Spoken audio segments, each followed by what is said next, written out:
ہم آپ کو بتلانا یہ چاہ رہے ہیں مسلمانوں کہ اعتقادات میں سے اور ایمانیات میں سے ایک چیز یہ بھی ہے کہ کون انسان کتنا جیے گا کسی کو معلوم نہیں، اللہ تبارک و تعالیٰ ہی کو معلوم ہے نا؟ قرآن کی آیت سے بھی ثابت ہے، بے شمار حدیث سے بھی ثابت ہے، بولو۔ اور یہ حدیث حضرت عبداللہ بن بشر مازنی سے حضور فرما رہے ہیں کہ عبداللہ تو ایک زمانہ تک جیے گا، ایک زمانے تک تجھے موت نہیں آئے گی۔ کون کہہ رہا ہے؟ اللہ کے رسول فرما رہے ہیں۔ اتنی بات ہے تو بات سے بات نکلتی ہے، میاں ایک دو مثالیں ہیں، سینکڑوں مثالیں ہیں، سینکڑوں مثالیں ہیں کہ حضور فرما رہے ہیں۔ حضرت سراقہ بیمار ہو گئے، حضرت سراقہ بن مالک بن جوشم صحابی رسول ہے نا، بیمار ہو گئے، بہت تیز بیمار ہو گئے۔ اب تب کی باری ہو گئی، لوگ ڈرنے لگے گھر والے کہ اب بچیں گے نہیں، گھر والوں سے اپنی اہلیہ سے، اپنے گھر والوں سے بھی، بچوں سے سراقہ نے کہا کہ کاہے رو رہے ہو، کیوں رو رہے ہو؟ مجھے سمجھ رہے ہو کہ میں مر جاؤں گا؟ ابھی مروں گا نہیں۔ کیوں بھیا؟ کہتے ہیں کہ ابھی میں مروں گا نہیں، مجھے یقین ہے نہیں مر سکتا میں ابھی اس مرض میں اچھا ہوں گا ابھی، اس لیے کہ میرے آقا نے فرما دیا تھا کہ سراقہ تجھے موت نہیں آئے گی اس وقت تک جب تک کہ تمہارے دونوں ہاتھوں میں کسرا کے کنگن نہ آ جائیں۔ کسرا فتح ہوگا اس زمانے میں، جو سپر پاور، ایران اور روم دو سلطنتیں تھی دنیا کے اندر، سپر پاور، بہت بڑی عظیم حکومتیں تھیں۔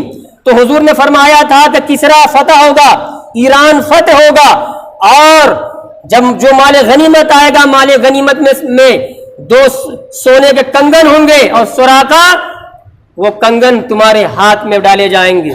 اور کیا معاملہ ہوا تھا وہ بھی بتلا دوں میں، بات سے بات نکلتی ہے۔ ہجرت کی رات میں جب حضور تشریف لے جا رہے ہیں اور یار غار رسول حضرت صدیق اکبر رضی اللہ تعالیٰ عنہ ساتھ میں ہے، سراقہ نے اعلان سنا، ابو جہل نے اعلان کیا تھا کہ محمد صلی اللہ علیہ وسلم کا جو سر قلم کر کے لائے گا اس کو 100 اونٹ انعام میں دیا جائے گا۔ سراقہ سامنے آتے ہیں، ایمان نہیں لائے تھے اس وقت تک۔ ابو جہل سے کہا، ابو جہل یہ بڑی بڑی صرف ڈھینگے ہانکتے ہو یا ملے گا بھی؟ کہا کہ ملے گا، جو ان کا سر کاٹ کر کے لائے گا 100 اونٹ انعام میں دیا جائے گا۔ سراقہ آتے ہیں اور اپنی بہت تیز اونٹنی پر سوار ہوتے ہیں اور حضور کا پیچھا کرتے ہیں، اور پیچھا کرتے کرتے کرتے قریب پہنچ جاتے ہیں۔ اللہ کے رسول کی نگاہ پڑتی ہے، سراقہ بالکل قریب آ گیا ہے، صدیق اکبر ساتھ میں ہے، اور عرض کرتے ہیں یا رسول اللہ ہم تو پکڑ لیے گئے، اب دشمن بالکل قریب آ گیا ہے۔ پیارے آقا علیہ السلام نے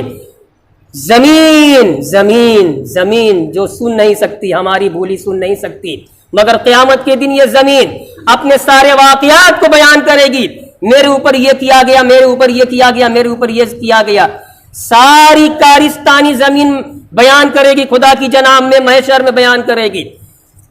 بہرحال اللہ کے رسول زمین سے مخاطب ہوتے ہیں، زمین سے فرما رہے ہیں خذی، اے زمین تو پکڑ لے، خذی سراقہ، اے زمین سراقہ کو پکڑ لے۔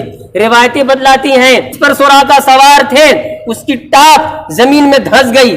سراقہ نے دیکھا عجیب معاملہ ہے، اتنی تیزی سے میں دوڑاتا قریب آ گیا اور قریب تھا کہ حملہ کر دوں، اور یہ تعجب خیز معاملہ ہوا، لگا رونے گڑگڑانے۔ سراقہ ہاتھ جوڑنے لگا، اے محمد صلی اللہ علیہ وسلم معاف کر دو، میں اپنی ارادے سے باز آیا، میں واپس چلا جا رہا ہوں، میں یہاں پر حملہ نہیں کروں گا۔ رونے لگا، گڑگڑانے لگا۔ پیارے آقا علیہ السلام رحمت بن کر تشریف لائے تھے نا، زمین کو حکم ہوتا ہے، زمین سراقہ کے گھوڑے کی ٹاپ کو تو چھوڑ دے۔ زمین چھوڑ دیتی ہے، سراقہ کا گھوڑا اوپر آتا ہے، ٹاپ باہر نکل آتی ہے، پھر نیت بدل جاتی ہے، پھر حملہ کرنے کے لیے لپکتا ہے۔ سرکار نے دوسری مرتبہ زمین سے فرمایا، زمین سراقہ کے گھوڑے کو پکڑ لے، پھر پکڑ لیے زمین نے سراقہ کے گھوڑے کو، اور اب کی مرتبہ صرف ٹاپ نہیں بلکہ گھٹنا تک دھس گیا زمین کے اندر۔ پھر اس کے بعد رونے لگا، گڑگڑانے لگا کہ آپ ہی معاف کرنے والے ہیں، آپ تو بڑے شریف ذاتے ہیں، کریم ذاتے ہیں، بڑے بزرگی والے ہیں، مجھے معاف کر دیجئے، میں واپس جا رہا ہوں۔ سارے آقا نے فرمایا، اے زمین سراقہ کے گھوڑے کو تو چھوڑ دے۔ چھوڑ دیا، زمین نے. پھر سرکار آگے بڑھے, پھر وہ پیچھے سے لپکا ہے جو حملہ کرنے کے لیے. اب تیسری مرتبہ ہو گیا. پھر حضور نے فرمایا سراقہ کے گھوڑے کو پکڑ لے تو.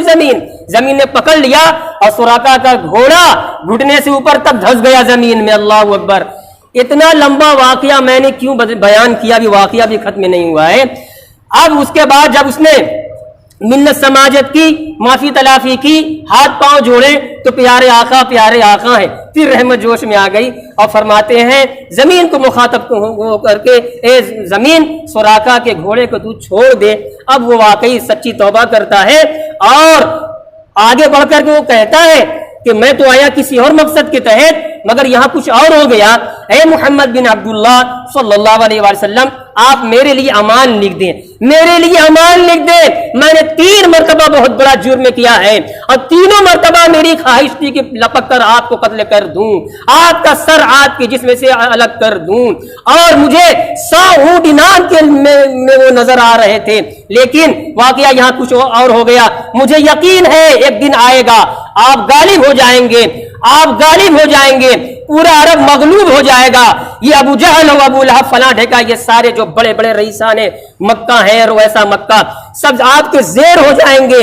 تو اس زمانے میں, اس وقت جب کہ آپ غالب ہو جائیں گے, آپ فاتح ہو جائیں گے, تو خدارا آج کے میرے اس جرم کا آپ مجھے اس وقت حساب نہ لیں, مجھے امان لکھ کر کے دے دیں. پیارے آقا علیہ الصلوۃ والسلام نے امان لکھ دی اور اسی وقت فرمایا تھا آمدم برسر مطلب, اپنے مطلب پر آ رہا ہوں.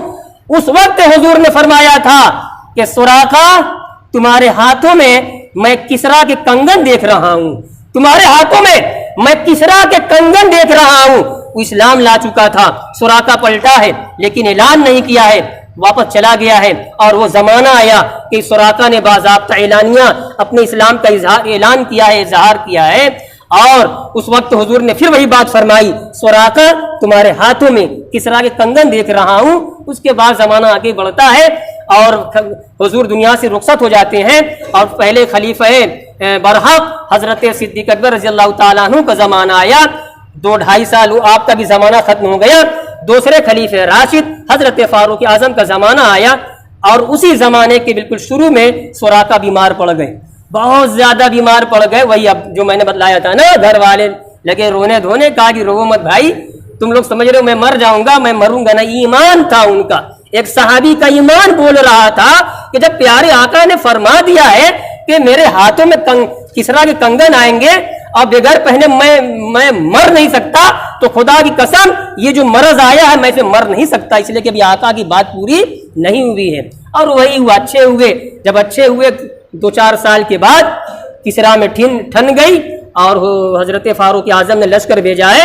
جب وہاں سے مال غنیمت آیا ہے تو اس مال غنیمت میں کسرا کے کنگن بھی تھے.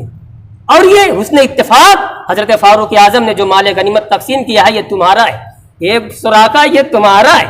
وہ ہاتھ میں لیتے ہیں, کہتے ہیں ہاں اب پیارے آقا کی وہ خوشخبری جو سنائی تھی وہ پوری ہو گئی, اب مجھے موت آ سکتی ہے. تو بات کہاں سے نکلی؟ اس سے نکلی کہ حضور جو فرما دے ہو جائے, حضور جو فرما دے وہ ہو جائے. زمانہ بدل سکتا ہے مگر میرے آقا حضور محمد رسول اللہ صلی اللہ علیہ وسلم کی بات ٹل نہیں سکتی, بدل نہیں سکتی.